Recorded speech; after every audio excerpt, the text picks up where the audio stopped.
件这是高雄新兴区一间商务旅馆，透早6点外，不明的原因导火烧起来。这房客有人坐伫个冷气的室外机面顶等待救援，有人是身躯包面巾来逃命。警消为导火11楼救出着3个人客，其中一个住伫个导火迄间房间的男子送病院抢救，救无倒来，亡生了。另外，阁有3个人小受伤。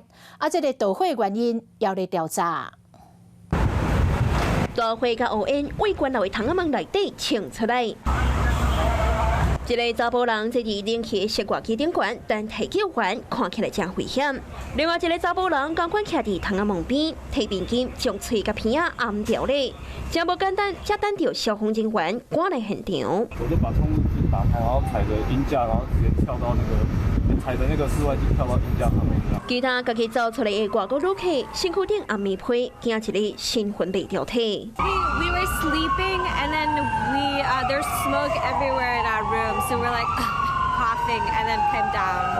When we woke up, I couldn't see anything, and we were coughing. Okay. There was a lot of smoke. 今仔日透早6点外，高雄七贤1路一间旅馆发生着火灾，消防赶来现场了后，火势伫半点钟左右互拍发。 导火所在伫11楼的1103号房，当期住伫房间内的一个53岁姓江的查甫住客，是喊走到隔壁房，要到互发现时阵，已经倒伫涂骹无喘气，送病院也是救无活。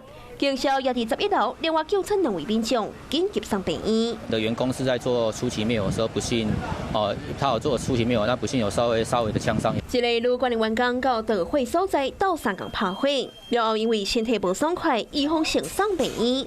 初步了解，导火所在有烧到眠床的迹象。这间旅馆因为介绍公道，吸引到国内外旅客100多。事发当天，拢总有34位旅客。 规件事件发生的详细原因，更需要进一步调查。Hello， 我是蒋欣梅。想要抢先掌握最及时的新闻资讯吗？赶快订阅、按赞、开启小铃铛，锁定华视新闻 YouTube 频道。